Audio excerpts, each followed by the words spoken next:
Yeah, I agree. So that does not have people Nice, Good nice. insight, right? Oh my Important. gosh. Lights are so awesome. Literally on the field. Then they shut off. Sorry. There's certain times when the fields are here, but parking lots over here. Middle spots. There's a long from here. And then there's so much lights coming out of the field. There's those lights. They start shutting off the parking lots. So like, yes. But you can't see the lights anymore from Seymour Bay to know there's a game going on. Oh, you can? Okay. Well, either way, there is a list, and it's growing. Yeah, just have Issues to resolve. You'll be able to roll fire time. Okay, so I can Okay, definitely do that. it's 5 o'clock. Please stand for the pledge of allegiance. I pledge allegiance to the flag of the United States of America and to the republic for which it stands, one nation, under God, indivisible, with liberty and justice for all. Thank you. Roll call, please. Mr. Schaub. Here. Mrs. Knoll. Here. Mrs. Schuman. Mrs. Peck. Here. Mrs. Fink. Here. Mr. Wertz. Mr. Owen. Here. Agenda was properly posted. Yes.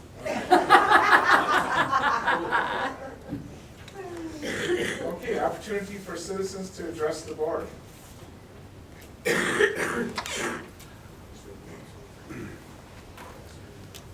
Good evening, friends and board members. I am Tom Gabert, Town of Minocqua.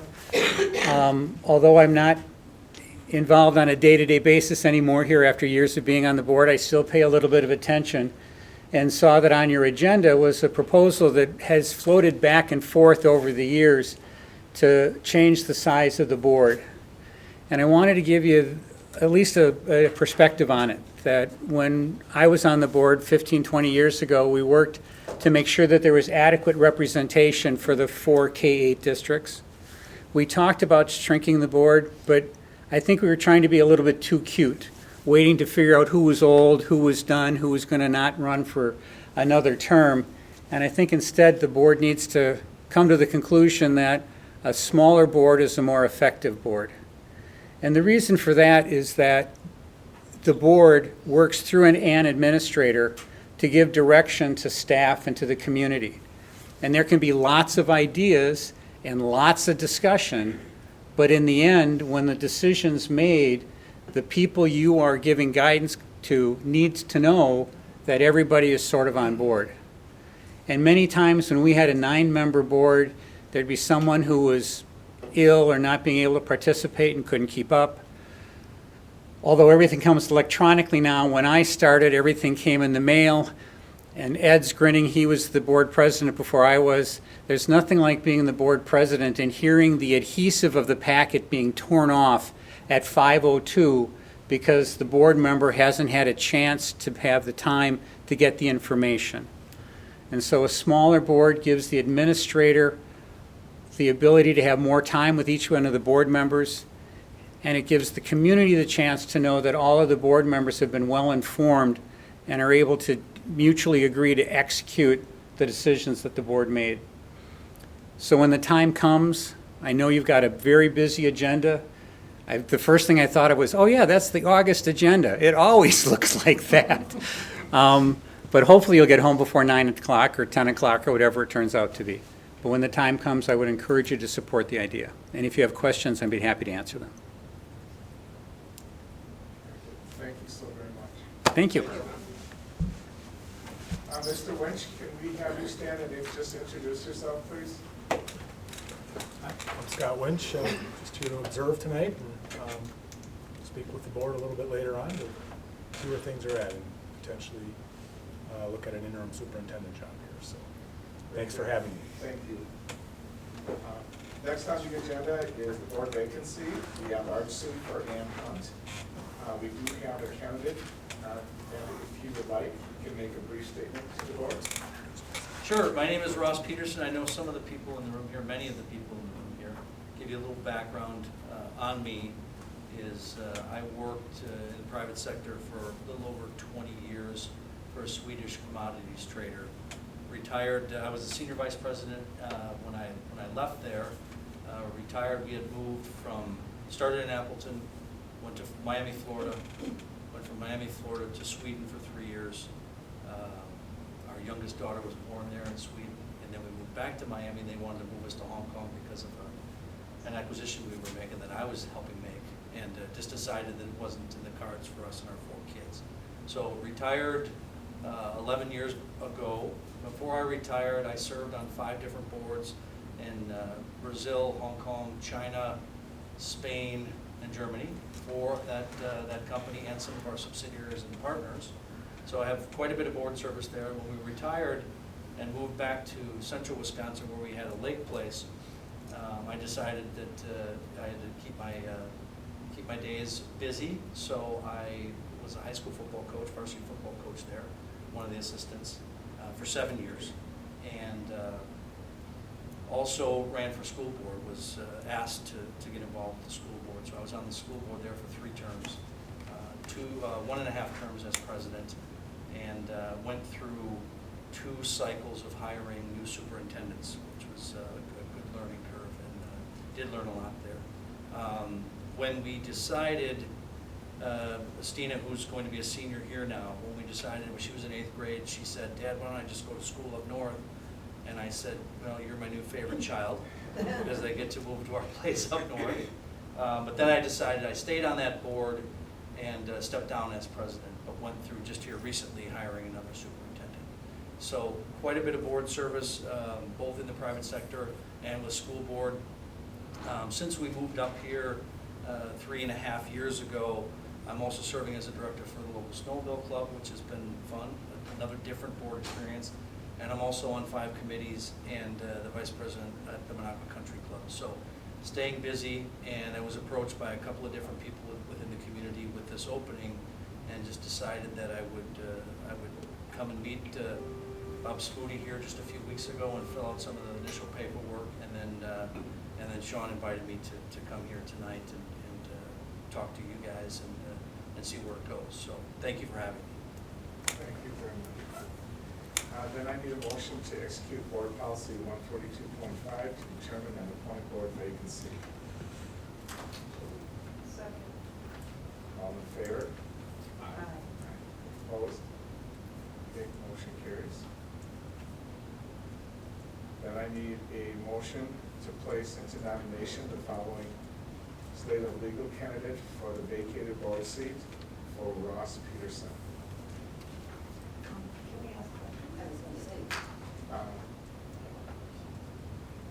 Yes, we can ask questions after this one here. So I need, No, oh. So we are, to put him into nomination. Right, and eventually we will motion to authorize to participate in the board meeting after this. we would nominate him now, first, second, and the discussion. Is that okay? Okay. All right, so then I I didn't would, feel like we were having a discussion, and I just I need a first and a second. Motion to place into nomination the following slate of legal candidate for vacated board seat, Ross Peterson. Okay, discussion. I'm just curious, Ross. Yes. On what you have heard about the board or the administration that makes you want to be a board member? So, I mean, I think every district obviously is unique, and I think it would be a mistake of mine to take my past experience with a different community in a different district and try to apply it here. Every district obviously has their own challenges. What I've heard, I haven't heard a lot. You know, I'm not a hearsay guy anyway. You know, I think the facts are going to come out here through discussion with a board of this size and the administration here in the room. So, I mean, I'm not coming in with, I understand the value of one board member is actually very little. There's nothing that one board member can do. So you work as a team and you come to, you know, a consensus to move forward with what's best for the kids. And it's really, for me, it starts and ends there. But to say I'm coming in with any sort of an agenda, it couldn't be anything further from the truth. What do you think the challenges are that we're facing here? So, I mean, just, having been in the community for the last 3.5 years, I mean, I see the feeder districts. Obviously, that's a unique setup, not unique to you, it's unique to me. I think that naturally is going to have, pose some challenges, different backgrounds, different demographics, and it all comes together here under this roof. And, on top of that, most districts are challenged with teacher retention, right? And I think of the challenges that we have up here with housing. I don't know how you do it unless they're living in their parents' basement. I mean, how they can afford to live here on starting teacher salaries. So, I mean, all these things, working with the community for more affordable housing, I mean, obviously, it has to feed right into strategy here. I don't know if that answers the question. It does, and I'm not trying to put you on the spot. No, let's go. I think that me personally, as far as introducing a new board member, I am interested in someone that is going to work together with everybody else and also be a free thinker as well, but willing to combine those thoughts in an effective way that will move towards a better environment and a better education for the students. I think that that's maybe in the past where I've noticed we've had some problems, is the unwillingness for some personalities to work together. So I guess that's a question is, are you willing to think freely, but also willing to work with the board in its entirety, with different personalities? Clearly you've done that before, so that might be a rhetorical question. Well, I mean, obviously, anytime you work on a committee or on a board, I mean, you're going to have different opinions. You're going to have different backgrounds. The boards that I've worked with, I mean, both internationally and domestically, very little in common. But when you're looking at, I mean, to me, it's very simple when we're talking about a school district. I mean, we're here to really, at the end of the day, put the team together that will serve the kids and their needs and their future needs. So, I mean, I won't bite my tongue, I promise you that. But I also am an extremely good listener and understand that everybody might have a slightly different viewpoint on something, but if we're all working toward the same cause, I mean, I think it gets pretty simple. And then just out of curiosity, only because it came up in the forum, what was the board size of the school that you left? Board size, I was thinking of that, I think it was 7. Okay, and the boards that you were on previously for business, were those? Usually similar? smaller than that. Okay, Yeah. thank you. Any other questions? I have some Louises already covered. Thank you, Lisa. Okay, we have a motion and we have a second. All in favor, say aye. Aye. Opposed? Okay, motion carries. And now we have the oath of office. So, Mr. Ross, I think Christine needs to stand up, or? Yes. Do I need, do you have something? I'm getting there, Lisa. Okay, so, I, I, Ross Peterson, the undersigned, the undersigned, who have been duly appointed who has been duly appointed to the Board of to Education the Board of Education of the Lakeland Union High School District, of the Lakeland Union High School District, but have not yet entered but have not yet entered upon the duties thereof, upon the duties thereof, swear that I will support swear that I will support the Constitution of the United States, the Constitution of the United States, the Constitution of Wisconsin, the Constitution of Wisconsin, and will faithfully discharge and will faithfully discharge the duties of said office the duties of said office to the best of my ability, so help me God. to the best of my abilities, so help me God. Congratulations. Okay. Oh, you're up I here. think you now have a seat, Ross. I got upgraded? Yeah. Would you help him with his computer? Now I just need a motion to authorize for Ross to participate in this board meeting. All in favor? Aye. Opposed? Okay, motion carries. On to the regular meeting. The first item in under miscellaneous Thank you, is, Tom. Thank you, luck. Tom. Thanks, Tom. Good luck. Is discussion action to accept the Howard Young Foundation donation. And Eddie, would you like to speak to this? Not necessarily. Staff provided, I think, a document. It's got an attachment from a letter that we received. And I think their write-up is in there. I don't know what it's doing, exactly where it is. Is it, yeah, it's to assist in educating the students over there, correct? For the middle school? Yes, it's some kind of, some curriculum. I don't know if it's like books, online, both. I don't know what the details, but Steph was unavailable to attend tonight. And she was looking for some other challenges that she had. And just so you know, I might come to you, or if, Jen, do you know anything else about? Is it, Eddie, is it the Discovery? Yes. I believe so, yeah. So, and she spoke at our last meeting, our directors meeting, about the possibility for the elementary schools being able to check out certain units and trying to help them with some further education as well. The elementary school? Yep.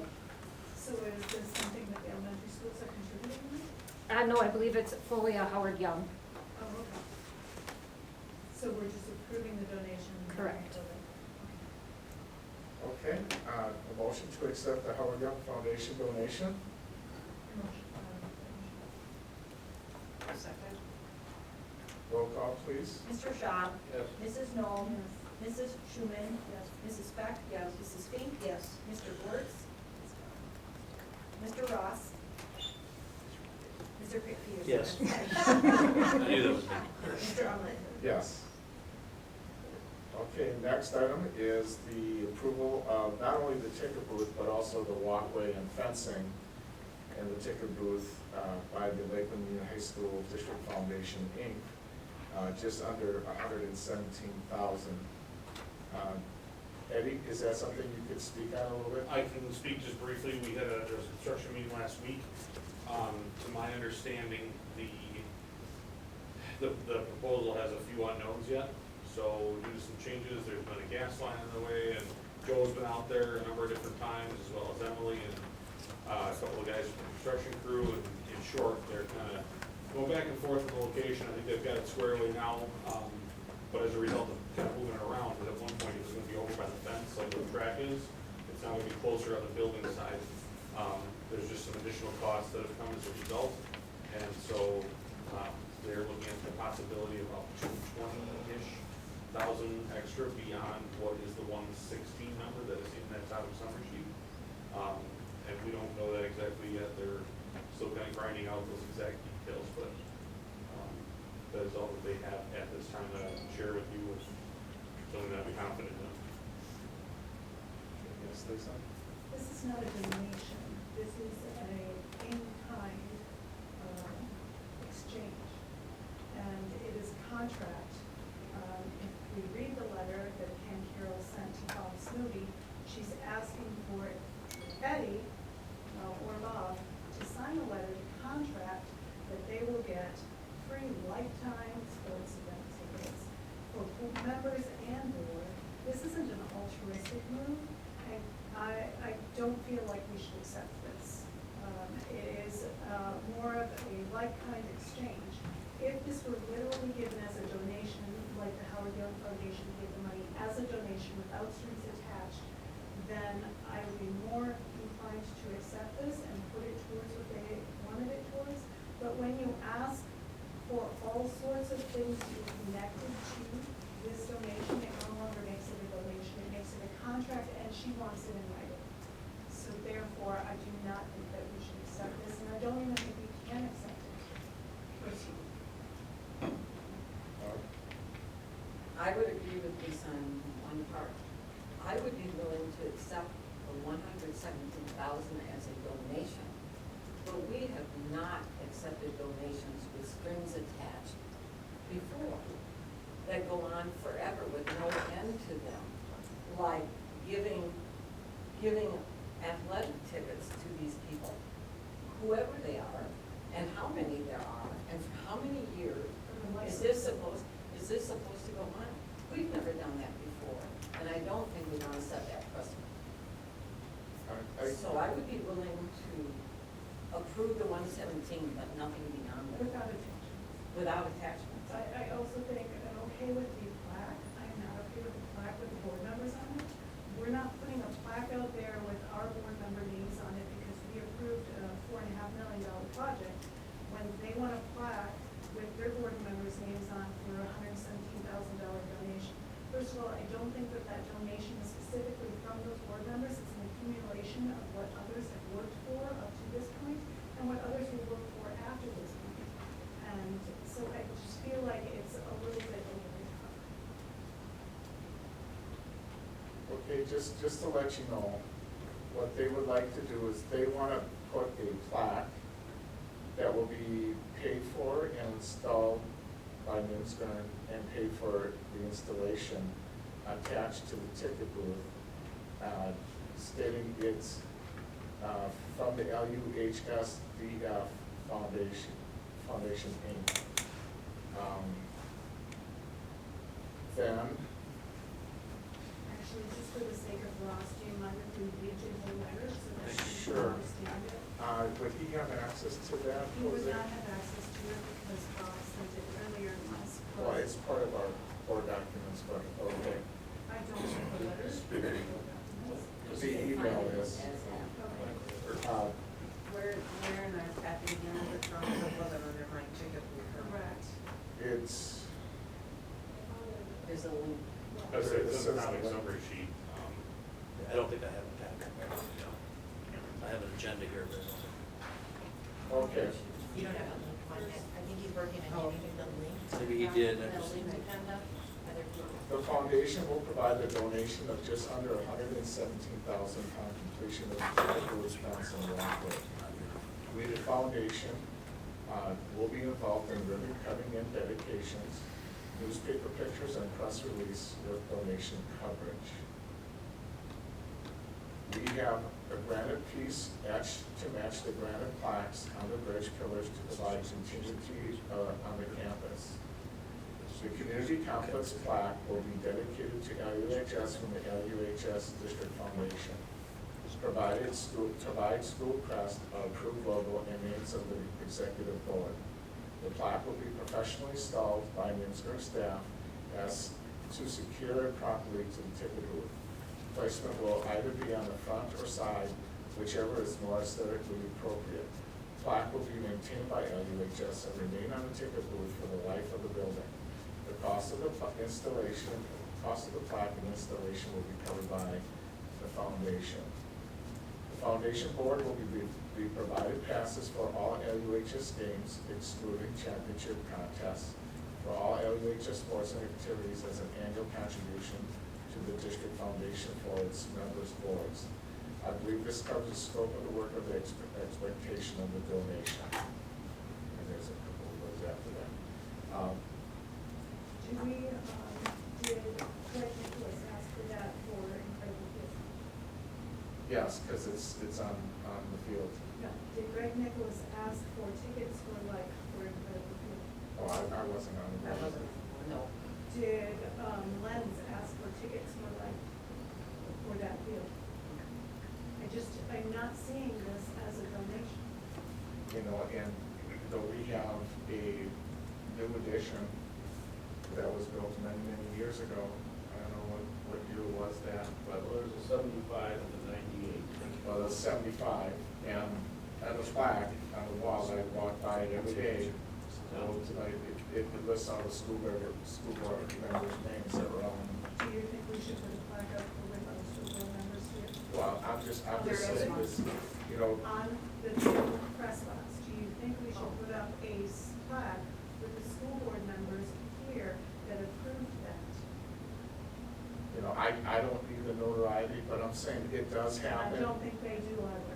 And- That's my point. And partly is, the objective there is to provide publicity for that foundation that raises, you know, tens of thousands of dollars for our school annually, and there's people that don't even know it exists. So I think their objective is to increase the publicity. I don't have a problem putting up a plaque saying that it's been donated by the foundation. I do have a problem with including the board of directors. We're not putting our names up with board of directors, and I don't think we should personally. I don't think it's essential for them to do that as well. I think it's simple plaque, just saying that this was a donation from that UHS Foundation. Anything beyond that to me is excessive. And just to let you know, those tickets don't cost us anything other than to print the tickets. No, that still is You a know, so I get it, I'm just saying, I've seen donations where there's been a lot more stipulations expected than this, but. But donation would be donations, it's not altruistic.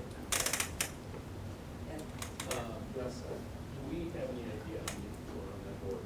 8. I was told there was 8. And do we know who they are? I don't know who all of them are. I don't. And when it says the members/boards, does that mean that this will be for members/boards from now until the lifetime of the building ends?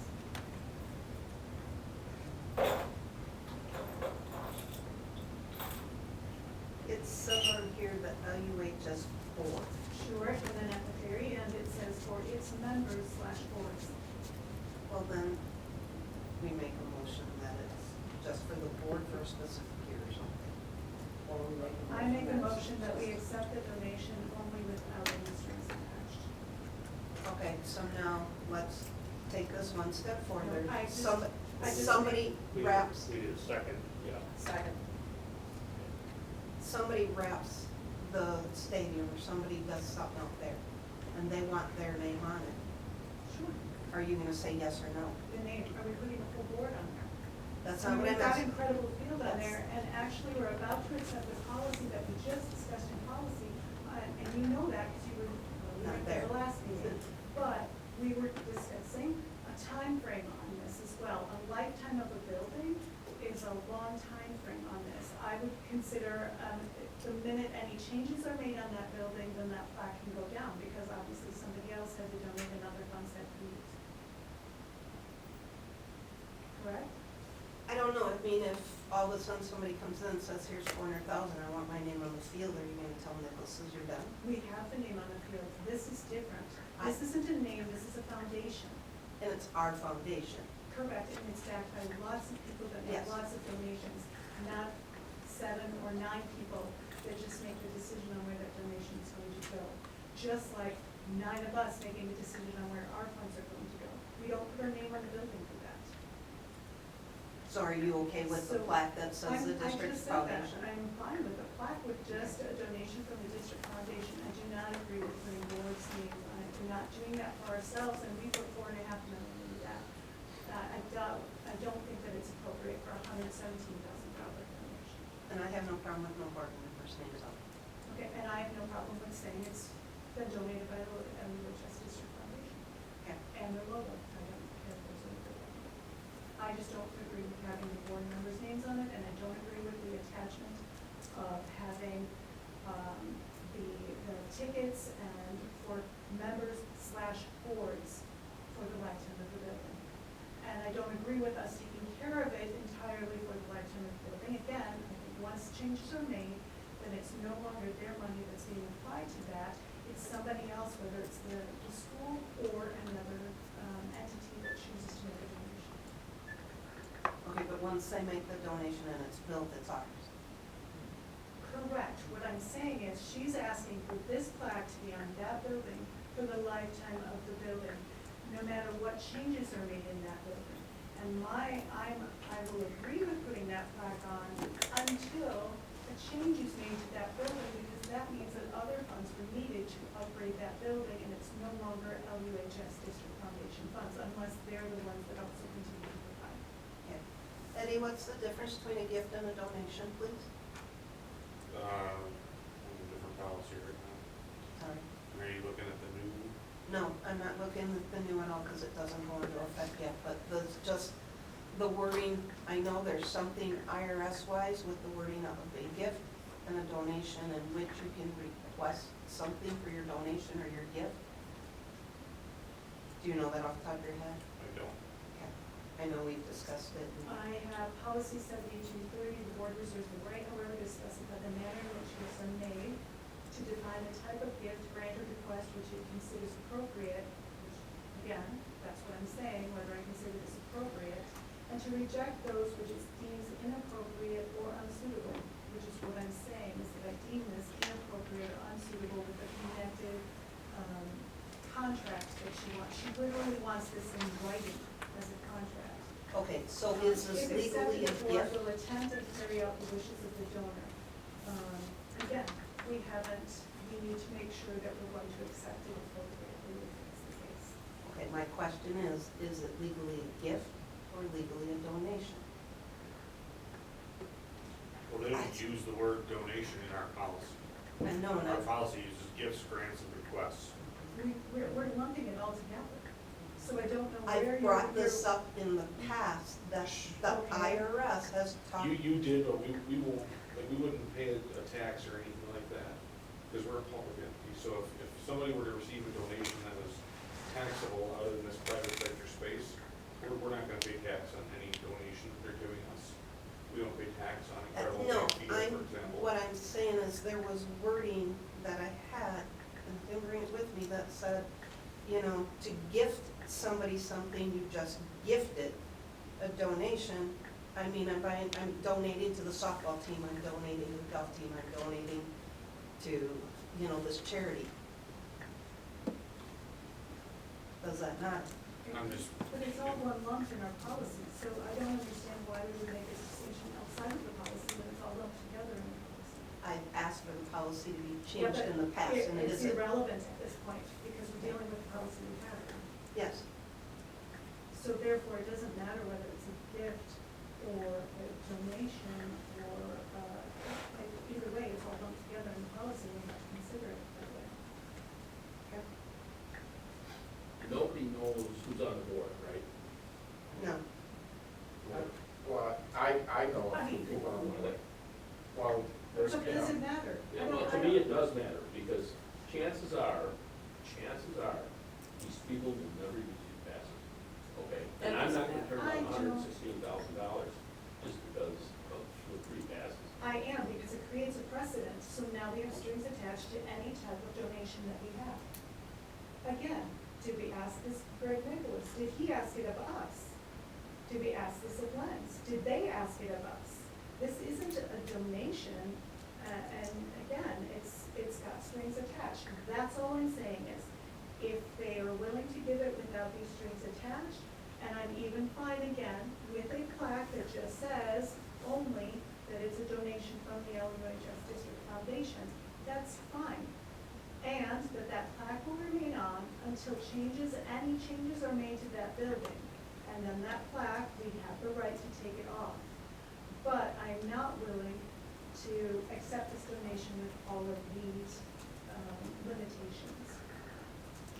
I don't get the concern over the plaque. If there's a second donation that comes in 10 years later, why would you just put up an additional plaque for that donor to say that they donated at such and such a time?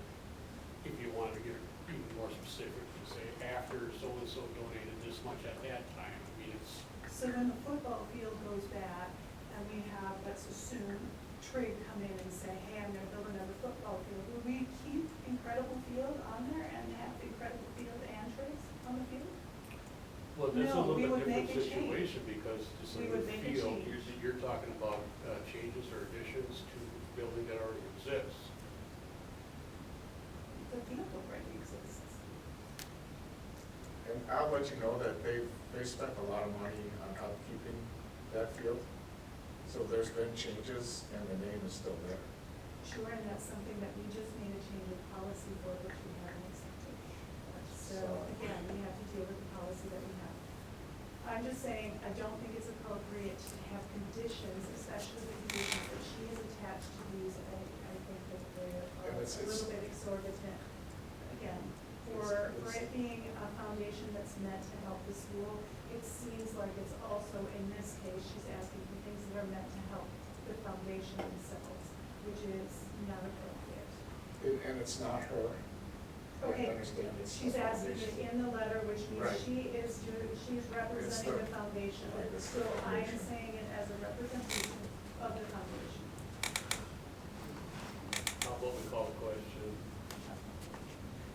So we have a motion to accept the Lakeland Union High School District Foundation Inc. donation for the walkway, fencing, and ticket booth without stipulations. That was, we have a first and a second. But we. I thought there were stipulations. They can have a plaque, just Her her her name. statement was without. Plaque only with Okay. LUHS Foundation, and that's it. That's the motion. Okay, so we changed the motion now. No, we, No? No, We have to vote. initially she said without Let's vote stipulation, on the motion okay. without stipulation. So, well, maybe that motion was made before I got here, I'm sorry. no, we have a motion on the table to accept the donation with the stipulation that they can put their plaque on the ticket booth without members' names. And what about tickets? Wasn't there something about tickets? No, that's She the wants only, to remove. That is the only condition. okay. So I need a first, It's already. motion. You already have it. Second, You already have it. okay. Well, but yeah, Please. you're, Yes. okay, so the motion is to accept their donation with the stipulation of allowing them to put their plaque on the ticket booth without members' names, or board members' names. Okay. Just so you know, okay, we have first, second for the discussion, just so you know that we may not get the donation, and that's, The other stipulation is the ribbon cutting. Do you have a problem with them being present? We said the only, according to the motion, was the only stipulation that we will allow if, again, upon their approval, is the plaque saying that it's donated from LUHS District Foundation. I still would think, if you would still be right to ask them to be part of the ribbon cutting, along with anybody else that was active with that. Sure, but I don't think that needs to be a contractual thing. I mean, I think that automatic would be a donation. The other thing I would ask is that a letter go to the foundation informing them of this decision and that it just be the plaque. I mean, just And verify. I'm assuming that that would happen right away. Although, I think because we're in interim, I'm guessing that, that I would use it. We can figure that out. I The mean, only because question typically I think Bob would do more than works. The only question I have is just a clarification around members and boards, like, how many free tickets are we giving? No, them? we're just not said, giving- we're just Oh, said we're we're not, not sorry. doing anything. The only thing that we will attach to this is a Is the plaque plaque, okay. saying from the Right. LUHS District Foundation only. Okay. So We can the make that letter happen. That's the motion if it passes. Yep. if we approve this and the foundation comes back and says no, are they liable that we approve this? How does that work? I'm sorry, I missed it. I Okay, misunderstood. I didn't so- understand your question. They submitted their request for the donation. We have changed it as a board. It now goes back to them. Because we've approved it, can they still deny it? Yes. Yes. Yeah, they don't have Okay. to give it to us. Okay, I But just if they double approve checked. We haven't it, then we approved it can just yet. move We forward. have to vote. Okay, roll call. Mrs. Noel? Yes. Mrs. Schumann? Mrs. Peck? Yes. Mrs. Fink? Yes. Mr. Bortz? No. Mr. Peterson? Yes. Mr. Schaub? No. Mr. Allen? Yes.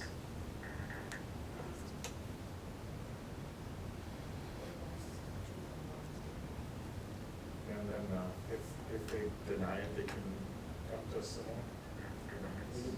Can you imagine that the foundation interested in education, helping the students, would then say, it's almost like, well, then I'm gonna take my ball and go home, and I won't give you the 117,000 because you won't give us free sevens. Well, it's, okay. Next item on the agenda is discussion and action on the approval of a shed for the tennis courts.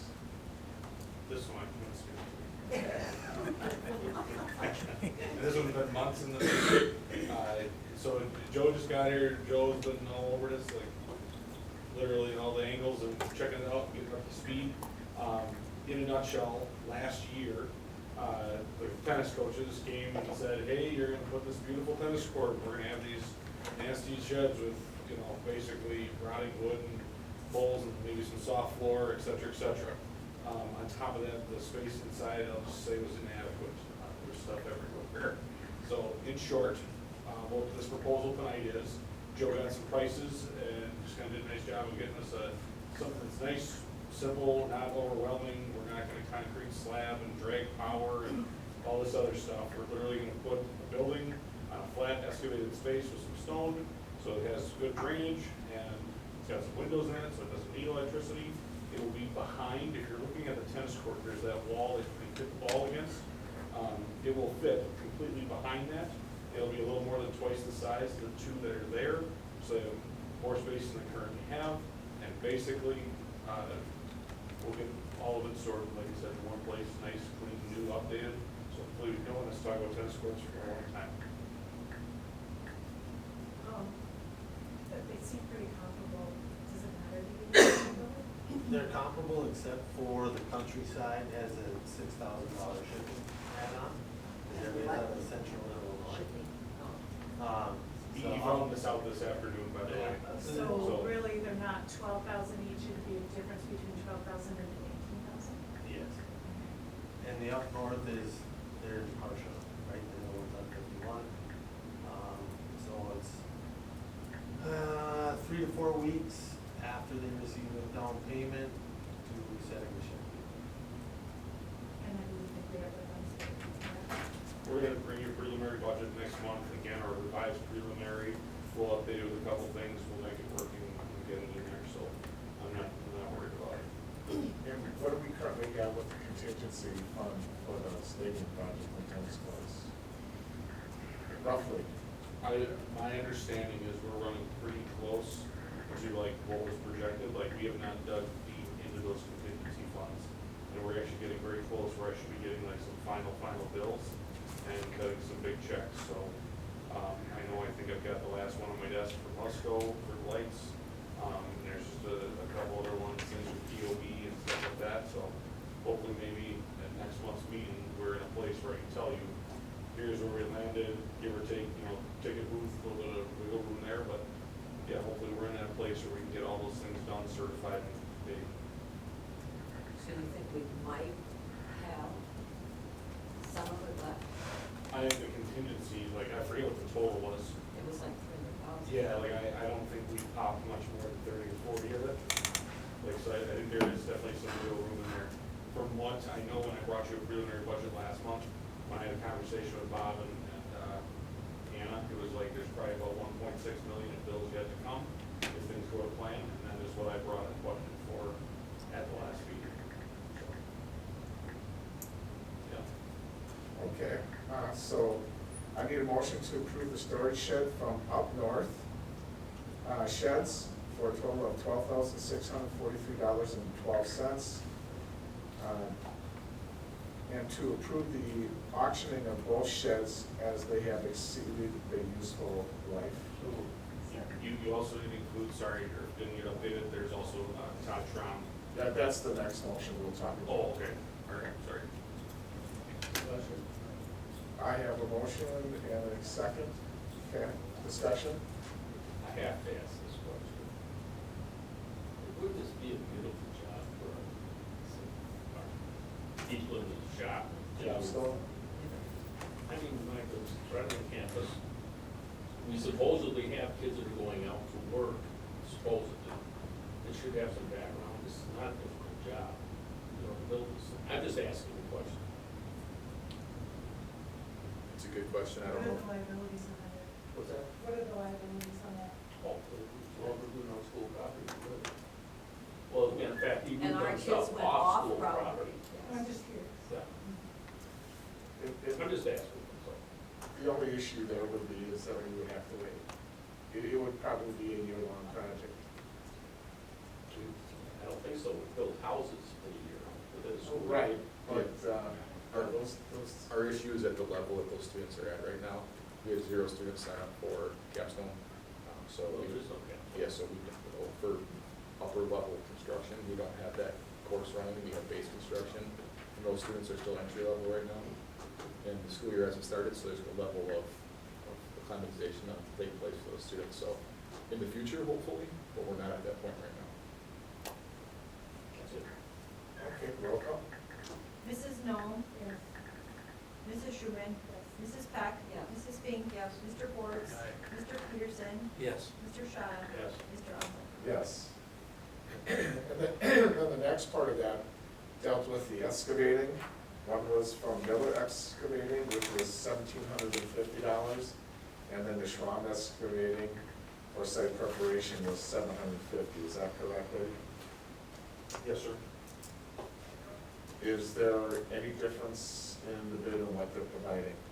It doesn't look like, Joe spoke to him, like he's trying to add a little bit more. Yeah, it doesn't, I mean, it doesn't seem like it, you know, in talking to Charlie, he was a little bit more, you know, his plan is to come in with an excavator, not, it'd be as non-disruptive as possible. You know, that's not to say that Schramm is gonna be disruptive, it was just two different calibers of conversations. But the end goal was the same. Yeah, because I thought $750 was very reasonable. Sorry, I don't think we have, do we even have that? We No. don't have that. So It- you're it's- just telling us that now. but No, it's- it was in a board packet. I got it I know I earlier. read it. I read it earlier. I don't have that. Okay. But that's So- okay, if it's 750. Okay, I need a motion to approve site preparation for the tennis shed from Schramm Excavating for a total of $750. Roll call, please. Mrs. Peck? Yes. Mrs. Fink? Yes. Mr. Bortz? Mr. Peterson? Yes. Mr. Shaw? Yes. Mrs. Knoll? Mrs. Schumann? Mr. Arnold? Yes. Okay, a report on the tennis court stadium project updates. Just real quick, so with regards to the ball field and stadium project, we have a construction meeting tomorrow morning. I think that the folks who were at the game tonight, Levi, Joe, a number of different people, got lots of good feedback on this. I think I'll say things that need to get finalized. There are some challenges, some things that, like, for example, if you walk under there, there's crossbars, like right at the bottom of the stairs when you're coming out of the bleachers. If you come down the middle, if you come down one of the ends, you don't even see it, but if you come down the middle, you get to the bottom of the stairs with a big crossbar there. Originally, the proposal to you guys was to wrap the whole thing, and I think when it was decided we weren't wrapping it, engineers didn't go back and be like, oh wait, there's people who are gonna walk down there and remove those and kind of place things a little differently. So I already do have a call in to see what kind of alternative we can do. If we can unbolt that X that's there and do something else to secure it and still meet the requirements. There were questions, Joe had a set of portable lights out there, possibility of doing some kind of fencing behind it, so that you don't have garbage or kids running around or other things going on. Overall, I believe it was largely successful that evening, but again, yes, there's some loose ends, and that construction meeting tomorrow will be going through a number of those items. Have you guys thought about having a ribbon cutting or opening? Yes, it was discussed at the last construction meeting, while Bob was here, and just kind of the thought was, let's finish the ticket booth, and then when that's done, we'll do it all at one time. We can do a kind of ribbon cutting at that time. They're shooting for early October. There was discussion of the homecoming game as the ribbon cutting possibly. So we'll see how they are and if they're on track to do that. But that's kind of when they were saving to do all that at once. Okay, thank you. Anybody else? All right. Was that one, did you give the information about fundraising?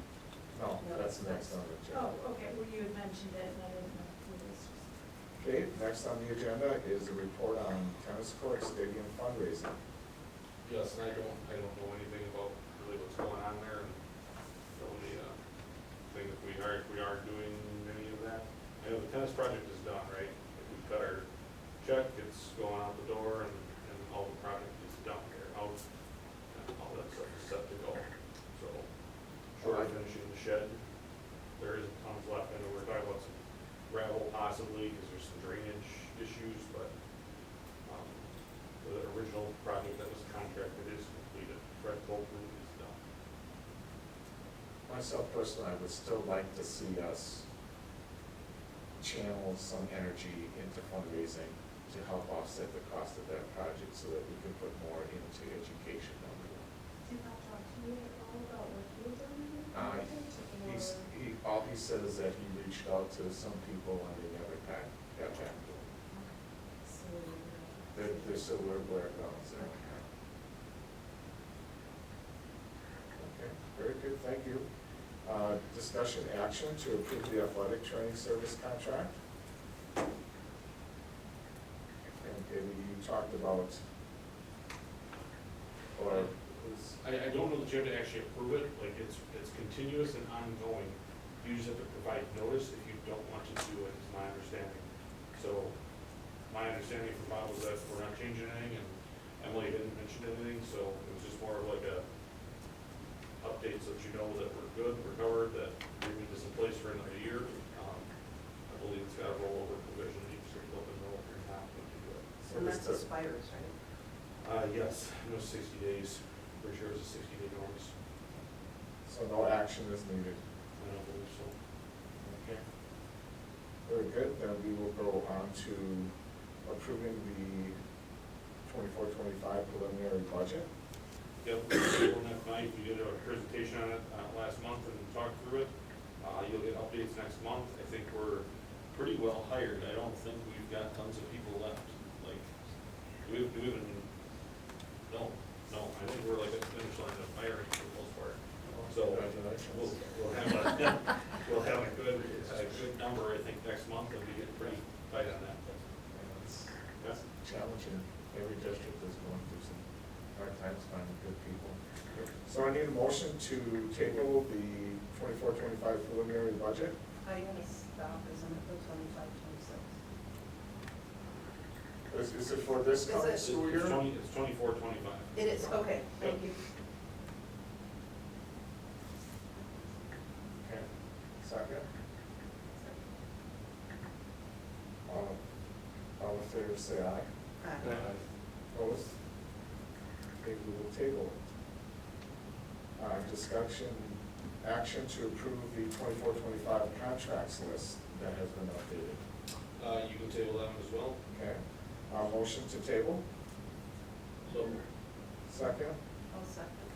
All in favor, say aye. Aye. Opposed? Motion carries. We will table that. Okay, next on the agenda is discussion action on the size of the school board. you need a motion? Okay, so Get it on the paper.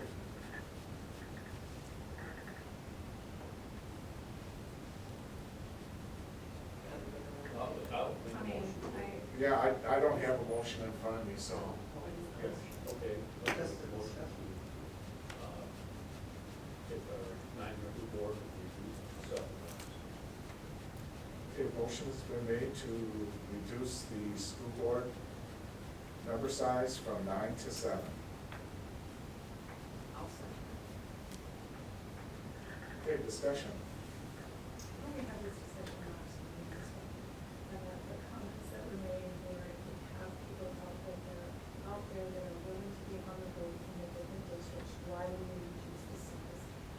Plus, I think that we also mentioned that there were times when we barely made a quorum on things, and so, and despite the fact that, was it Tom that was just in here? I don't think that people just opening things here is because people are just opening things here. I mean, I'm looking at today, and there were a lot of things that were added today, and I know I've had discussions with other board members that if we get it today, it's very difficult, especially if you're looking to really feel prepared for the meetings. These things have to be to us in a timely fashion, so that we can actually review them before having a discussion or an action on these items. It's not a matter of board size. I think it's a matter of personal responsibility when you decide to be a board member.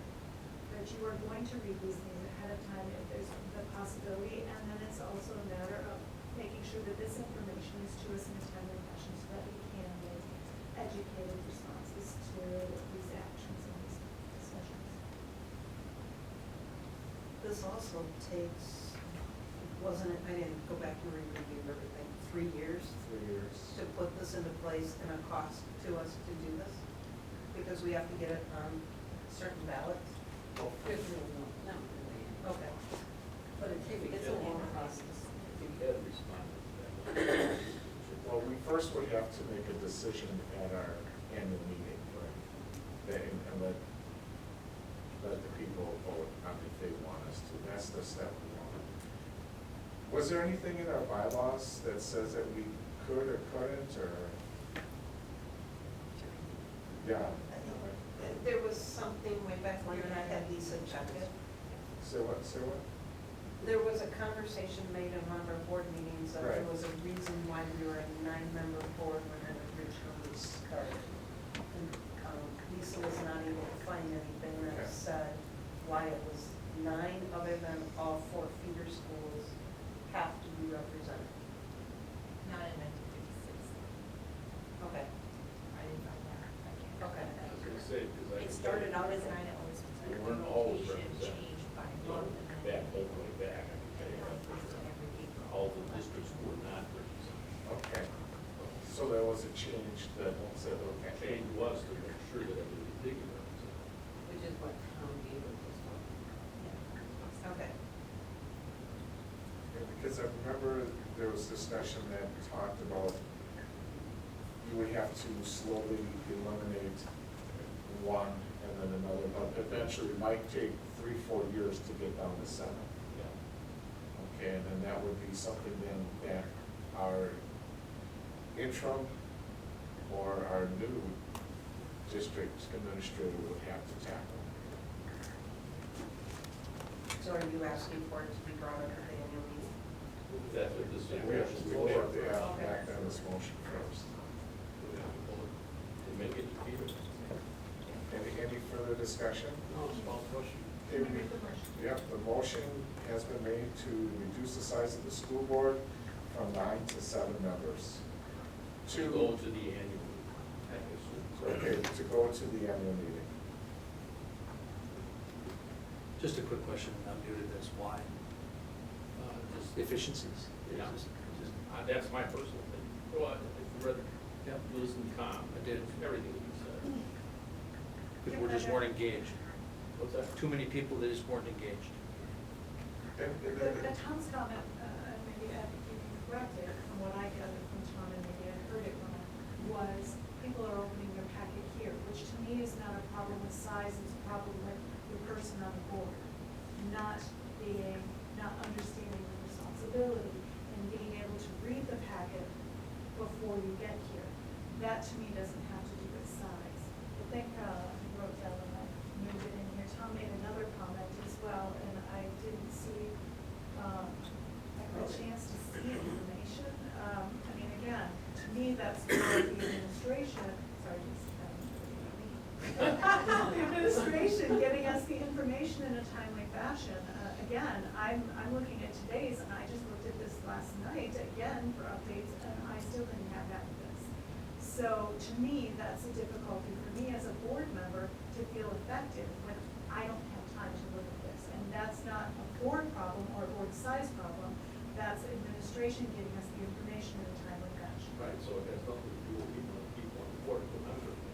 Correct, so that's why I'm trying to understand Tom's, you said, oh, Tom said it all, but I'm not sure I understand Tom's link to reducing the size. What is Tom's link to reducing the size? I think what maybe the eventual goal is to have maybe some less input into things that come up, okay, on board. I don't wanna say less conversation, because I always want conversation, okay? And, just to maybe get things maybe a little more in control. Okay? What do you feel is out of control of? Not right now, it's not. I would say that. I I do know that what had been brought up in the past, including from past administrators who we've had, they said having 9 on the board and receiving all the communication is challenging. So if you reduce it to 7, there's less voices in the ear of the district administrator and, you know, and the communication and things like that, which would reduce, you know, some conflicts or challenges there. That was a point that was made in the past. I'll just, 2 comments on, first on yours. You know, we've heard that, but I know that most of us here are not calling the administrator. I hardly ever call Bob, and I know most people did. So I don't know that changing from 9 to 7 is going to change that at all, because if there's an individual who routinely calls, that person's going to call whether it's 7 or 9, if that person's selected. Right. That's my thought on that. And you said efficiencies, and I just don't track how going from 9 to 7, you still have 7 people. What, other than us working right here around committees, we're not day-to-day people, so I don't understand the efficiencies comment. Well, right now, board is, at least in my opinion, is efficient, okay? I'd like to keep it that way, and I think if I can lose the tool, it would be even more efficient. That's just my whole thing. Okay, thanks.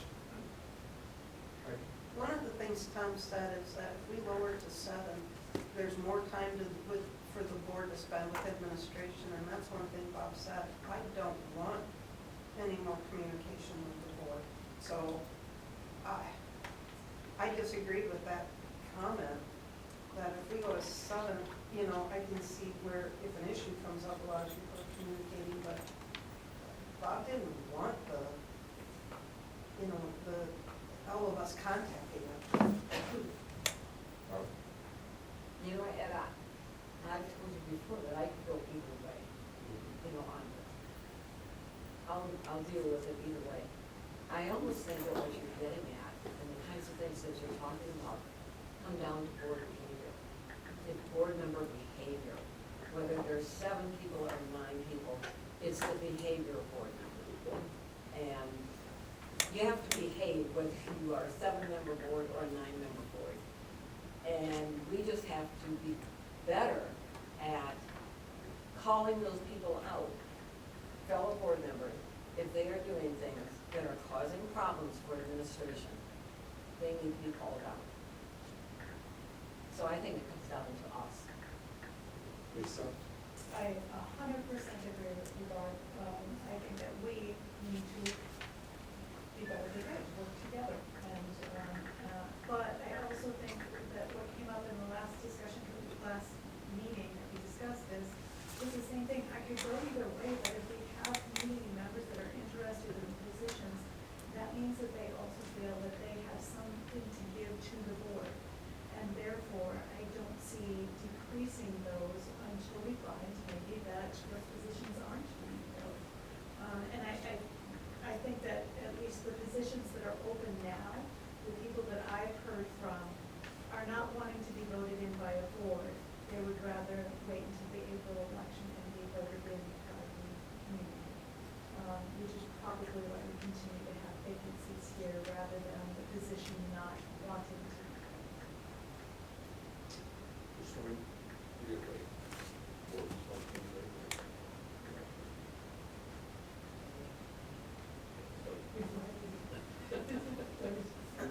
So your motion is just to ask for it to be put on the agenda? At the Annual meeting. So I suggest we call the question. Okay, so we have a first and second, so let's do a roll call vote, please. Mrs. Fink, Yes? Mr. Wards, Dave? Mr. Peterson, Yes. Mr. Shaw, Yes. Mrs. Noel. No. Mrs. Schuman, Mrs. Beck. Yes. Mr. Elmer. No. Aye. Aye. So it's voted. Okay. I see what the community has to say. Then it fails, right? Well, Motion fails. It fails. Yeah.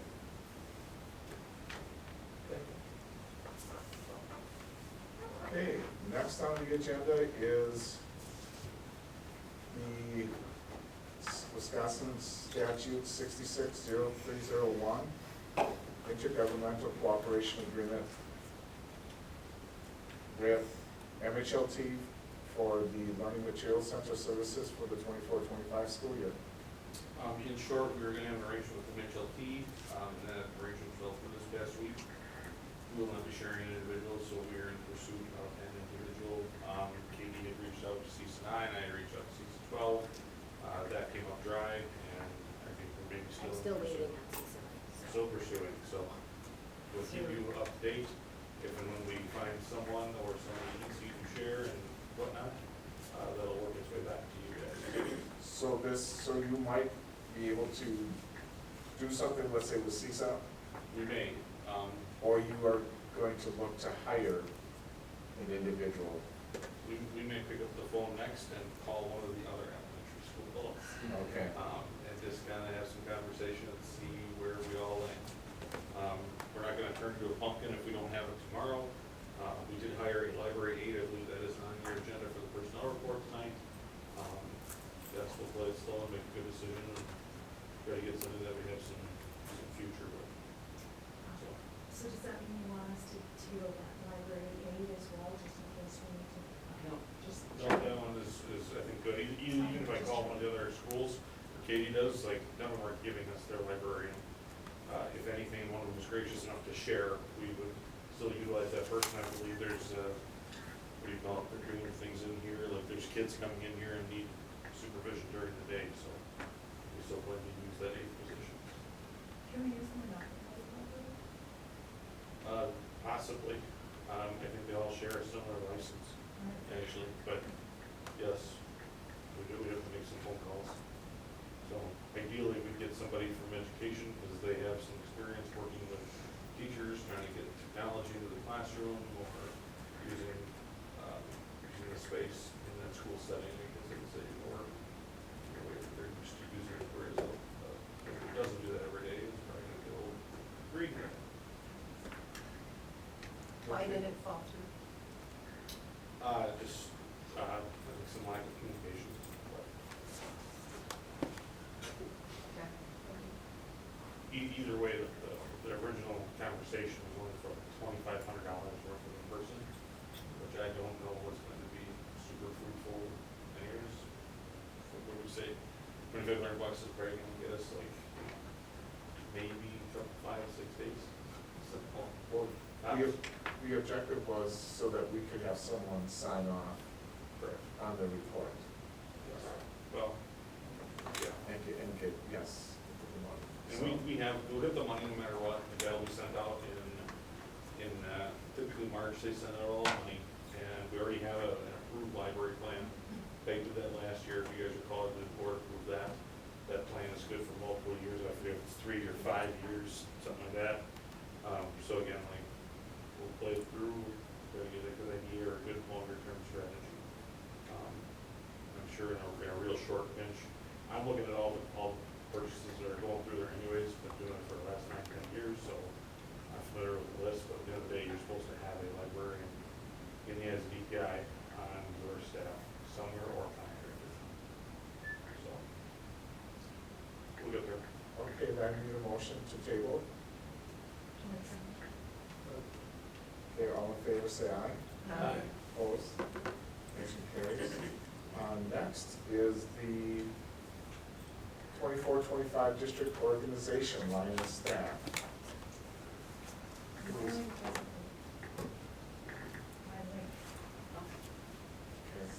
Jose was right. Is this something we want to table until after the interim? And I was just gonna say, Oh, it yeah. hasn't changed. so does this, then does it have, is something that this needs to be approved every year? Typically, it is every year.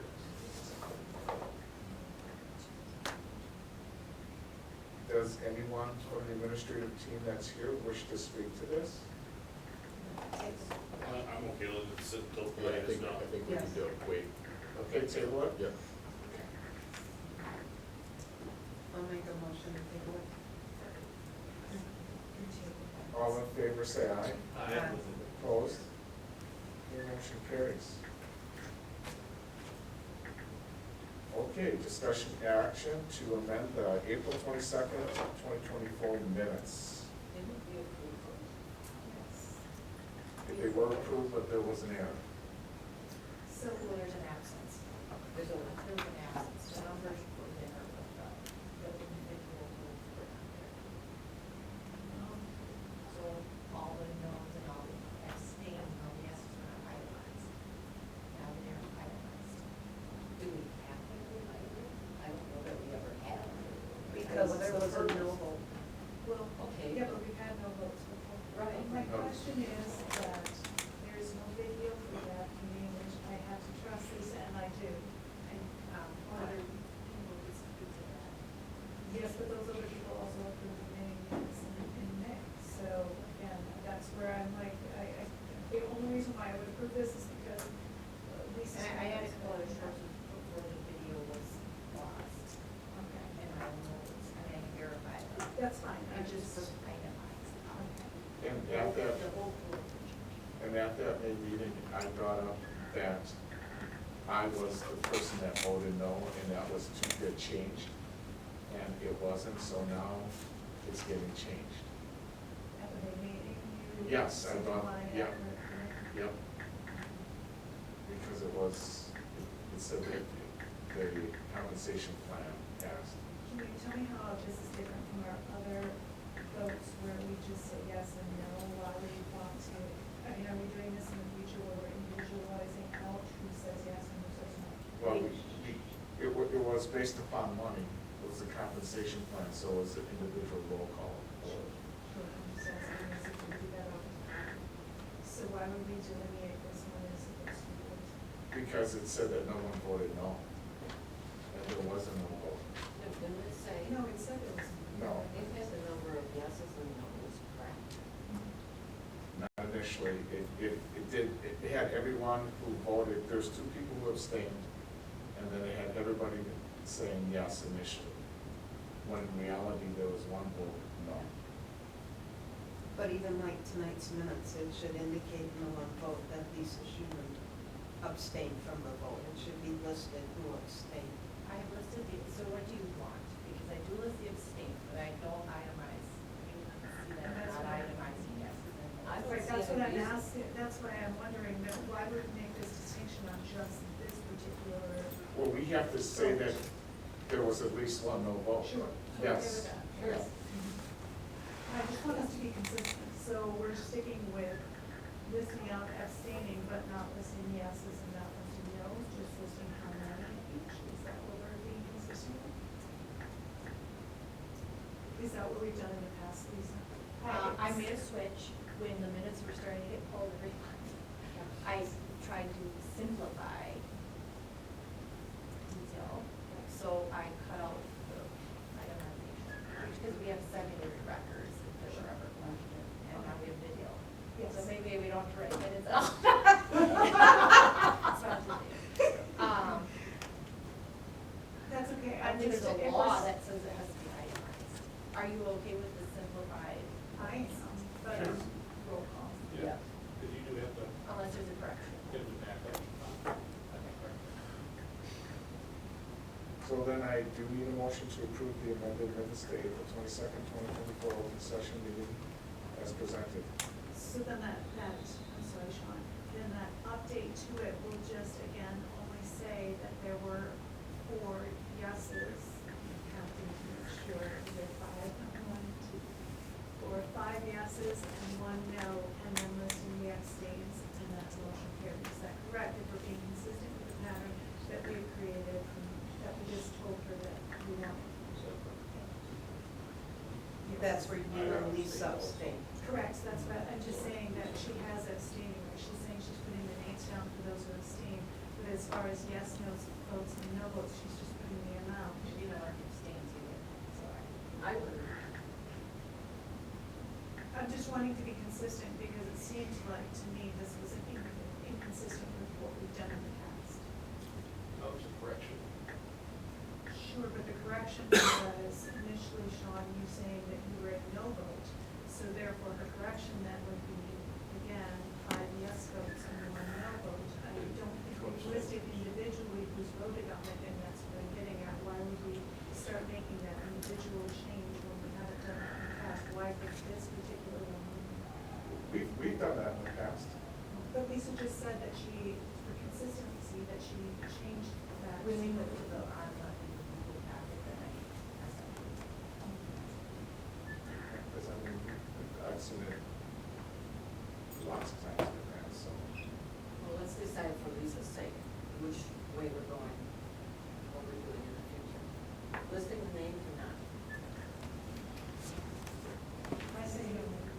I would say No, yes, what just do you to, want it's not about me, what do you want the public to see? I would say The it's- public that record. for transparency, you should let the public know how people vote. I think when there's Split, I have no problem with that, I just want us to be consistent, I didn't see why we would have this one change. So are you gonna be okay if a new staff member finds out in the newspaper that they are 4 or 5 year old? But that's like worst case scenario, right? Whether it's your new superintendent or custodian. to know who voted what. Well, I don't know if they'll know, if you're gonna list every single individual member's yes and no vote, but I think you're getting into a pretty rocky place there where, like, if you want someone to be successful when they start, I don't know that they wanna know or should know that it was a 5-4 vote. Well, I they're have gonna a know it question. was 5-4. I have a question. It seems like there's a lot of roll call. Have you always been roll call vote and not just, Roll call vote for money, yes. everything? And then this was for a hire, right? Well, this was your No, compensation compensation plan, plan. which was a lot of money. But ultimately, Yes. it would be for Everything. all votes then, from now on, is what we're getting. So just for consistency, where are we going? And you have the record, so if somebody questions it. So I make a motion, should we be making a motion, or should we be Well, following your there- motion? I don't know. Anyway, I think that we should go with just yeses and nos and negative statements if that's the case, but I honestly wouldn't have a problem with listing the number of abstains too, because you could say the same thing. Do you wanna wait for advice from whoever your new person is? Yes, what can we Well, do? this item here is just action on amending the minutes, it's not Yeah. action on how to. Let's not do the minutes. So we should probably just table, act on what we need to act on, table. Right, and we can work with the interim as to how to proceed down the road. So I do have a motion I need a motion to approve the amended minutes for April 22nd, 2024 open session as presented. So Second. All in favor, say aye. Aye. Opposed? Okay, motion carries. I'm opposed. All There's no way to do All right. Dental insurance for retirees prior to Act 10, discussion action. Mr. Knapp. Yes, so we originally had this on the agenda. I can talk about it here, and we can talk about it in handbooks, or we can just table it and talk about it in handbooks. I put it in the handbook, so you can see it, because that's ultimately where it's got a lot. All the documentation for retiree insurance payments is all living here. So can we table it and do it with handbook? Yes. Okay. Yes. Okay, motion to table it. All in favor, say aye. Aye. Opposed? Very good. Treasurer's report. Okay, short and sweet this month, the normal reports per se, like checks going out the door, credit card stuff, that's there. A lot of other reports, for example, teacher attendance, food service dashboard, like all that stuff, doesn't have anything going on. There's nothing being done, it's summertime, we'll resume that in a month or two. The first new food service stuff won't come out until October, because Randy doesn't submit his first claim until October. And that's the first time you know that those kiddos are eating. We will have cash flow that we will do next month, we'll get that back on track. We gotta make a new one every year, and take the current year data, move it to last year, and then start putting in the new. I assume we're good with just 2 years at a time on that. It gets a little blustery or louder when you start having like 3 or 4 years there. So we're just gonna live with 2 years unless somebody wants to see it differently. But it's a little hard to read, so that's about it. I probably will send you an updated 5-cast output for the end of the year. Either way, you'll see that at the end of the meeting. You'll have those hard final numbers. Our 1505 is due at the end of this week. On Friday, auditor certification, and that kind of thing they use for aid calculations. Not that we get any aid, but that's why it is a due date as it was Friday. So we should have pretty hard numbers after Friday. Okay, very good. I need a motion to approve checks and procurement card transactions from July 1st, 2024 to July 31st, 2024, as recommended by the business manager. Roll call, please. Mr. Peterson? Yes. Mr. Shaw? Yes. Mrs. Knoll? Mrs. Schuman? Mrs. Cock?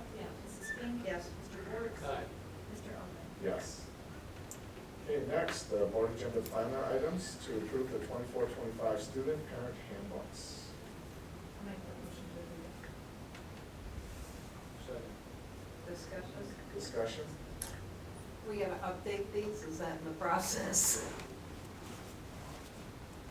Bob's name's on this, and Wait, hold on, we're talking about students?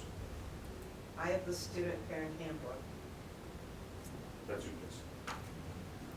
So, Yeah. I mean, we just got a Yeah. few corrections to make, to modify, Yeah. to at least remove Bob's name and make the adjustments, but I know we always approve it, and there's wording in it that says changes are made as needed, so. This was all done prior to that happening, and so Yes. we So- haven't gone back to look at that, so yes, No problem, just want to bring it up. thank you. And you've done great work with this, trying to link all those to the policies. I hate to bring this up, but a couple that I noticed, they do not correspond with the page number in the content. A couple of them, the cell phone use is, it says it's on page 21, but it's really 19. The locker and backpacks, it's not 44, it's 38. I switch actually. You know, there are just some pages. We can have a look really quick, basically the ones that like Lisa and I worked through for the teacher handbook. We set them up with an auto table of contents in Google, and it's like, poof, refresh, done, everything is magically correct. I can connect with Josh on that tomorrow, make sure he knows how to do that real quick. I should say real quick, it's gonna be able to paint, but once it's done, it's nice forever. So, yeah. So we have a motion to approve the 24-25 student parent handbook as presented. Lisa made the motion, did Lisa second? With updates, right? With updates. And Mr. Schaub, okay, all in favor, say aye. Aye. Opposed? Motion carries. Okay, motion to approve the revisions to the 24-25 employment handbook for professional and support staff with changes as presented. Yes, so in that topic summary sheet, you've got, basically, I listed out the page numbers to try to make it so you didn't have to play hide and seek and hunt. Granted, it's highlighted in bright green and bright red. But again, there's a couple things in the professional staff handbook that we wanted to tweak with regards to minimal increments of time off and make sure that that was going to be conducive to the changes from the trimester.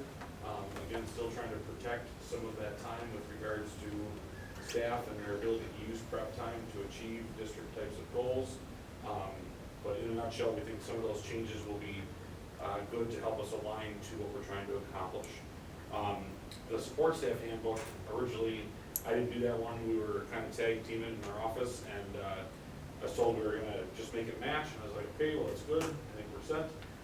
As I went into it the other day, it was apparent that we were missing chunks and things.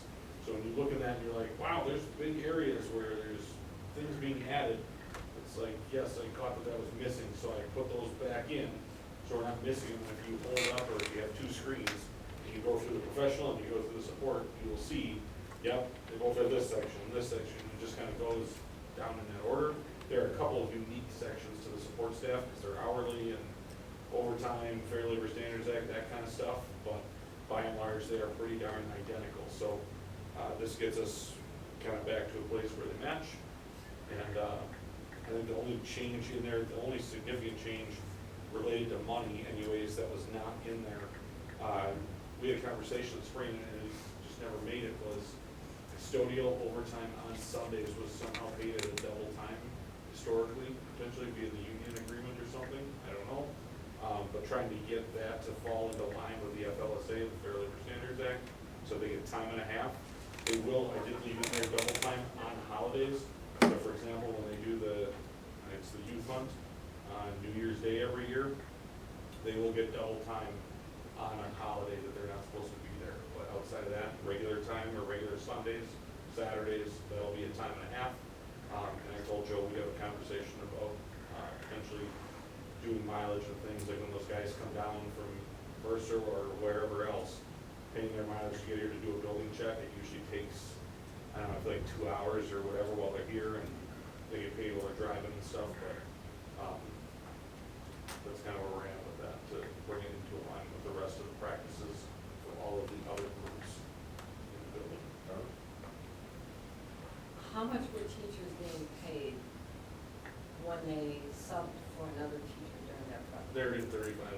35? Yep. Now you're proposing 50? Yeah, we had a discussion on Friday about basically offsetting the time, because they're going from a 45-minute period to a 73. So the time is increasing. If you said, Eddie, what's the direct time comparison, or if we have a staff member who goes and busts out their calculator, they're gonna say, Eddie, you're underpaying us. If you do a direct translation of the time, it is $56 and some change, and so said 50 and leave it. Again, don't want to over incentivize it, but we're trying to get people to be here, be present, be in front of students. If they have to, they get something for it. But we also want them to use that prep time, because there's things that Katie and the team want them to achieve that without that prep time, I don't know when they get it done. So it's very important to utilize that. Absolutely. So are there 5 periods in a day now? Yes. So the 5 periods in a day, which are 175 divided by 5 is 35 an hour. Correct. For a regular Sunday. So it wasn't an hourly rate of 35 before. It No. was a Per period. period rate. Okay. Yeah, so at the end of the day, like last year, if you did the math on it, I think we had basically it was an 8-period day, and we said you have to sub 7, that's the expectation. There's 1 period that you got as a break. So at the end of the day, that was like $23.57 an hour, and we were paying staff 35. So this closes that gap a little bit, but still recognizes the additional time from 45 minutes to 73, and the fact that they don't have 2 separate times during the day, they now have 1. And if they share it, they lose it altogether. You know, I couldn't open mine, my link didn't work. Yeah. So I didn't get to review this. My only question is, and I've questioned it in the past, and this might be something new for Joe, the federal employment laws for overtime that we're paying, it's not 8 hours a day, it's 40 hours a week. Yes, and I believe that did get changed in there, because at one point that was what it was written in. Okay, I couldn't open it, so I just wanted to ask. Yep, I believe we changed that in the spring. And Okay. again, that's where the spirit of this conversation of no more double time on regular weekend days came from. Okay, thank you. Yeah. So, you know, one thing with subbing, in the past, teachers had 2 preps. Giving up 1 prep to teach another class on behalf of the teacher, you still have some time. Now with teaching 4 periods and only having 1 prep, you take another teacher's class, you got no preparation time that day. So, and like I've always said before, I needed more time, I didn't need more money, but in order to reward a staff member, a teacher who would probably do a better job than a substitute, you know, $50 is very reasonable, so it's a steal. And then we did talk about combining the support and the professional handbook together, and if there's only 2 paragraphs that are different, why didn't we move that in that direction? Well, first off, I didn't move in that direction Saturday morning. But secondly, Well, I know we can chat about it next year, I guess, like, I mean, Sure. I'm not saying we can't. My bigger concern is the policies from YOLA, and making sure that those are, like, in a good place. I don't know if there's a time where you get to consolidate those, hence, is it logical to have 2 forever? If not, we should be very careful in how we put those together. A lot of the policies that we went through, the professional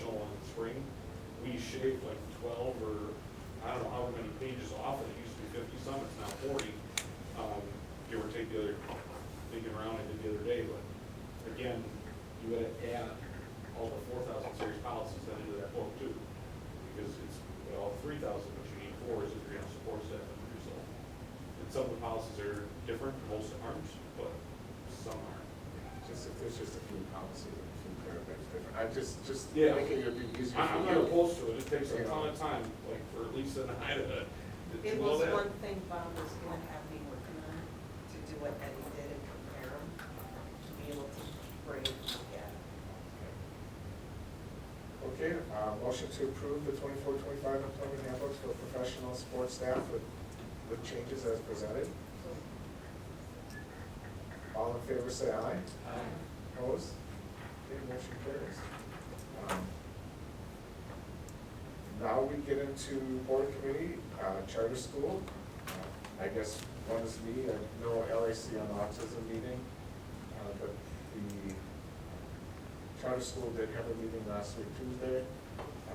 Thank you, Lisa, for joining me. And they are fully staffed. The only thing they don't have is a full-time art teacher, but they are utilizing a local artist who is going to contribute 2 to 3 days a week with their students to assist in teaching art, since that is a major determiner in helping find what really motivates autistic students. So other than that, things are moving smoothly on that. Lisa? I also want to talk to you about possible open enrollment for students and creating a 4-year scholarship for those students, and contracting that open enrollment so that any student in open enrollment would be good for 4 years and there would be scholarship for that. I think that Jim Ellis is checking on that because in the past, he had said that when students would open enroll, that we would get our funding from the state, and then the district that they were sent from would also give additional funding based on that student's needs. But that has changed, and now if they open enroll in our district, we only get that normal funding, and therefore anything above and beyond that would need to be scholarship.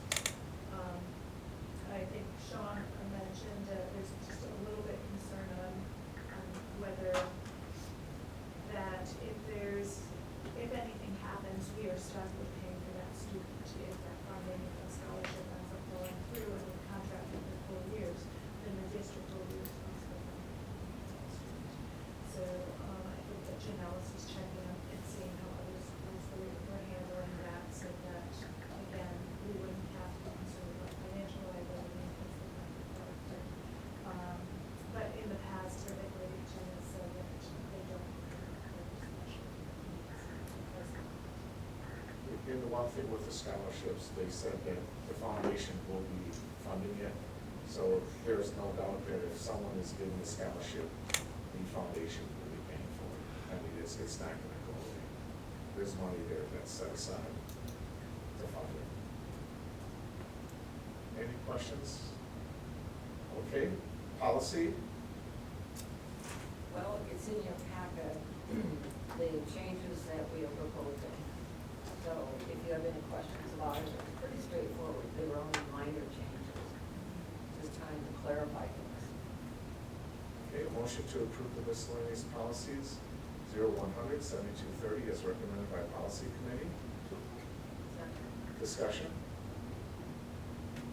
All in favor, say aye. Oh, go ahead, Lisa. I would only make a note that, and it's on here, is that we discussed that AP courses would be testing review for any difficulties. That's a discussion.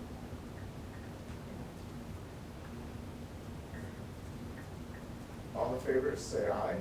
Aye. Opposed? Motion carries. Consent agenda items. Board meeting minutes. Are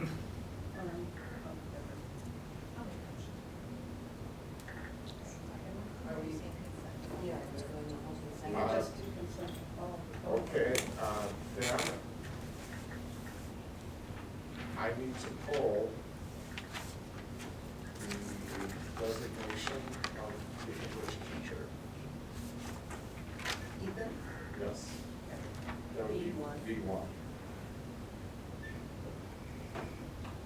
motion to approve consent agenda items, except B1, as presented by administration. All in favor say aye. Or roll call? Yeah, roll call. Mrs. Knoll? Yes. Mrs. Schumann? Yes. Mrs. Peck? Yes. Mrs. Fink? Yes. Mr. Forbes? Aye. Mr. Peterson? Yes. Mr. Schaub? Yes. Mr. Oliver? Yes. Okay, now going to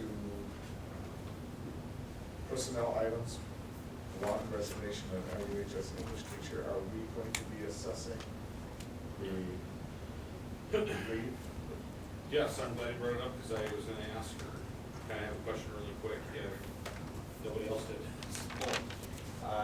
This is like one of our first teacher resignations in the signing of the new contract at this stage of the year. That contract is written with some language around it with regards to basically, and I'm gonna read this verbatim just so you have it. Liquidated damages may be waived for extenuating circumstances, case by case, so on and so forth, approved by the board. It proceeds to say teacher's payment in full or via a pro rata plan, meaning like I'm gonna make installments of it.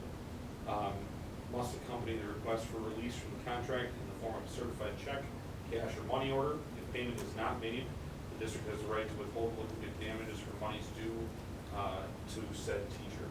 And so this is new language for us. What I would do if I were you guys tonight is I would approve his release contingent upon payment, and then we will go and get that taken care of. May I ask what the payment is? Yes, sir.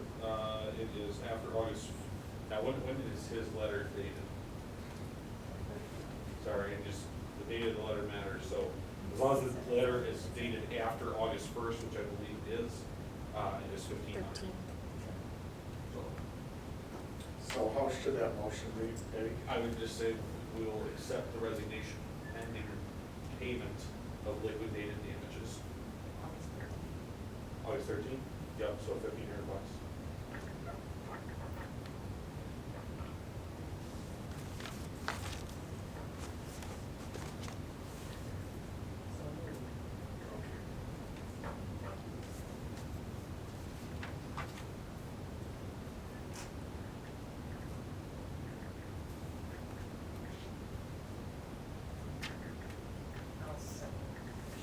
Oh, did you, okay.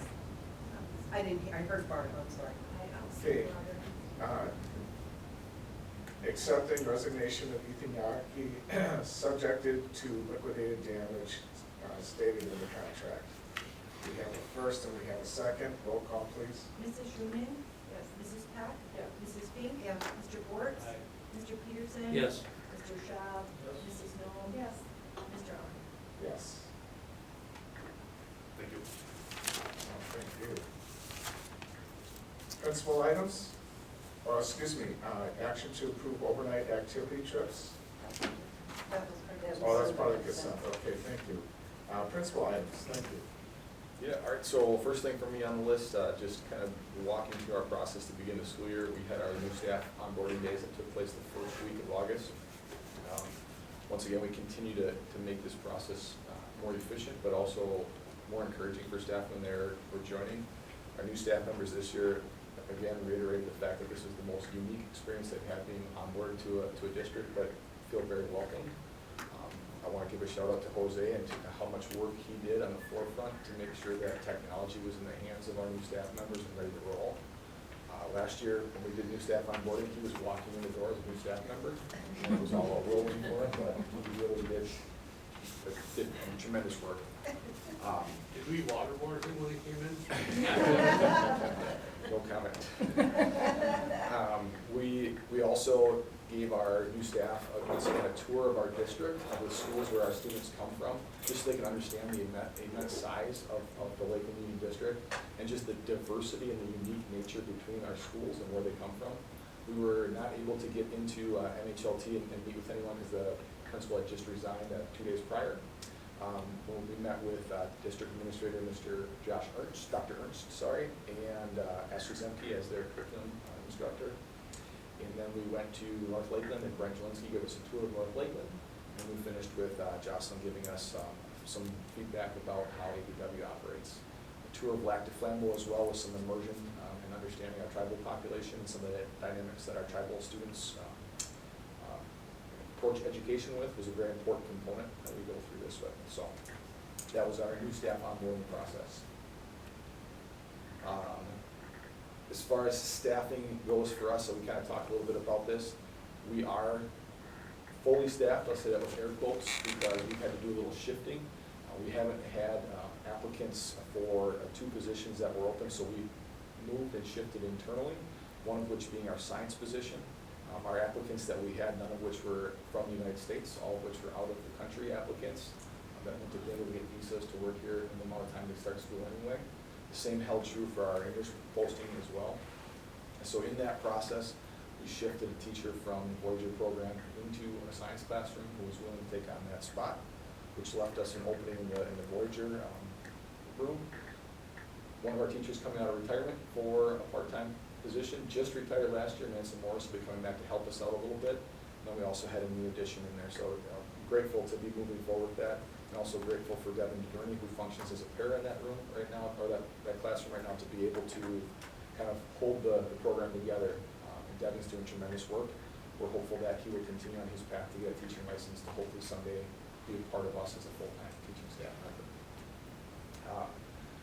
English-wise, the shifting took place internally within the English department, and while we're able to be fully staffed for each of the classes, it does reduce a little bit of our intervention abilities for the school year.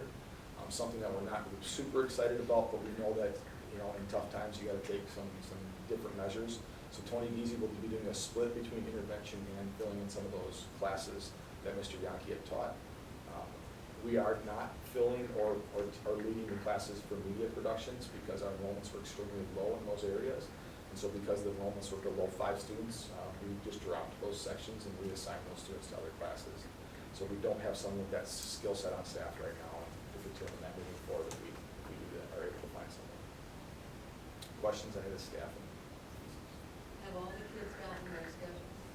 All of the kids who have successfully registered have had the opportunity to get their schedule. So I believe we're at about 85 students left in complete full registration, which is pretty spot on. Sherry did want to point out that the new online registration through Infinite Campus has worked very efficiently and has been a blessing for all of our support staff going through that process, because it just makes their job a lot easier when the information goes in an automatic manner. So.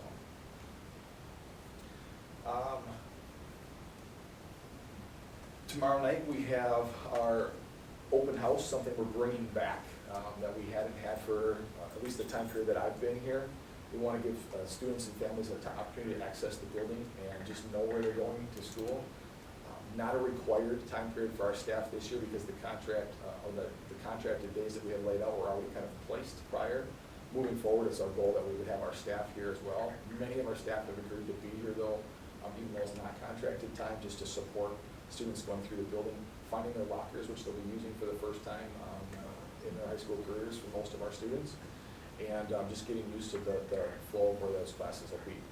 As an administrative team, we'll be available in the hallways, working our way around, just talking, interacting with parents, and getting to know some of our new families coming in, as well as connecting with some of the old. Eddie had alluded to this. I'll just say that in the hosting of our first event at the new facility, many compliments as to what we've done, and I can say from a games management supervision standpoint, Emily wasn't able to be there. She had a funeral she had to attend, but I was the game manager. Just being able to close spaces off and have an area that we could say is controlled made it a lot easier for us to supervise that. We didn't have nearly the issues with students and I'd say more so middle school students and younger kids that are running around all the time. They were confined. The area under the bleachers, though, is a concern for me. Many parents drop their kids off or go and watch the game and their kids run freely. And that area is very hard to supervise with just the different movement and some of the, functionality of that spot. So as we move forward, I'd love to be a part of conversations as to like how we can secure that area a little bit better in that process. If you didn't attend on Friday night, next opportunity, We have a soccer game this week, a home soccer game. Otherwise, the next football game will be a week from Friday. If Ryan are coming to town, come check it out and just see what it's like for that experience. Let's see here. Last thing on my list then, our staff retreat. So I'm gonna stand for this portion and kind of walk around. All right, so we always start our staff retreat. This tradition started 3 years ago at Camp Jorn. If you haven't been to Camp Jorn has a tiered seating area around the fire pit. Probably my favorite space that we have been able to access as a team in that process.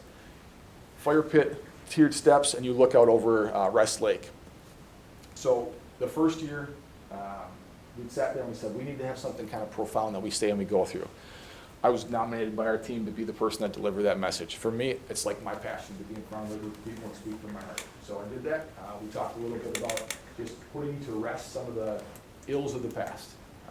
People wrote on pieces of paper, we threw it in the fire, we burned it all, and from the ashes we arose anew.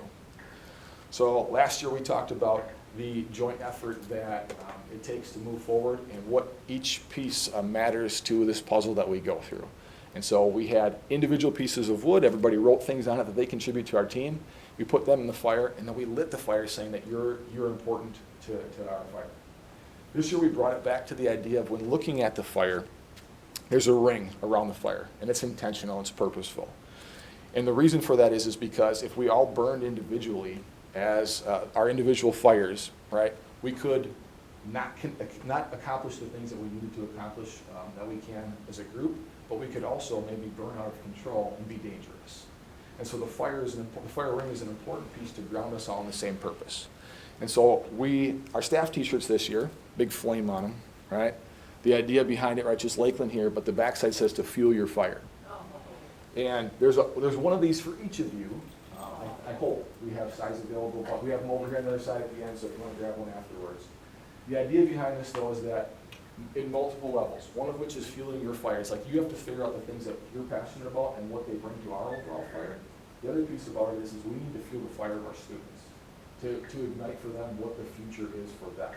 And this conversation has come up, and whether or not, where you're at on the spectrum of what you believe in it, the idea of a portrait of graduate for us was simply this. We want to make sure that kids are connected to something positive for their future.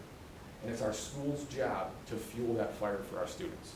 So if I want my fire to burn in this direction, the school needs to provide fuel for that fire so that I can do that when I leave this high school. We talked about that as a staff at the retreat. What are the things that we do that are fueling the fire for our kids, whatever those paths are after high school?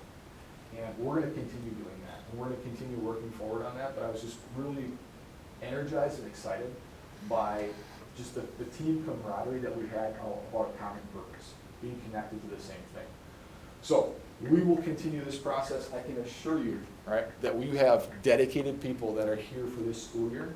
And our goal, like we said, and I finished the school year last year at the end of the school year, it had been referenced multiple times, low-performing high school in the state of Wisconsin.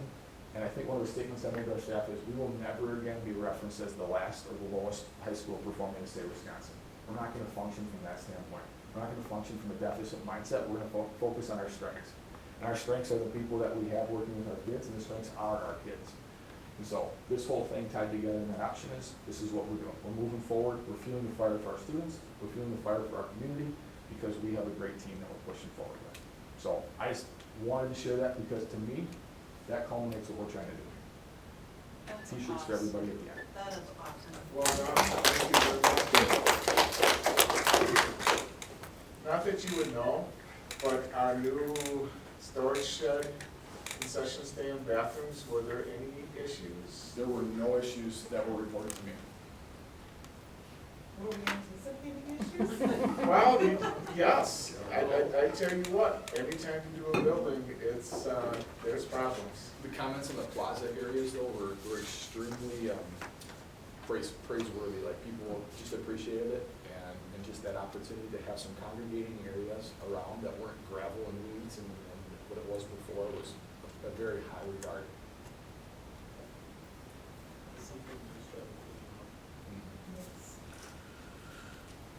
Okay. Well, with that, we are going to take a motion to go into closed session. Motion to move to executive session under Wisconsin statutes 19.85, 1F and C, or F, considering financial, medical, social, and personal histories and disciplinary data of specific persons, preliminary consideration of specific personnel problems, or the investigation of charges against specific persons except where applied.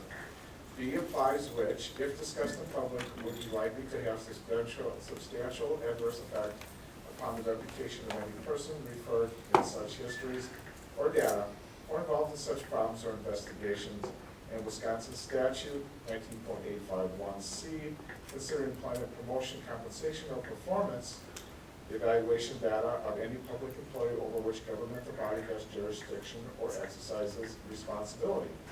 For the purpose of discussion of following items: request for employee leave of absence, consideration of compensation related to administrative contract, and discussion of interim and permanent district administrator search process. Second. Yes, no. All in favor say aye. Aye. Opposed? Okay, motion carries. We're going to be in closed session. And then Eddie, can I speak with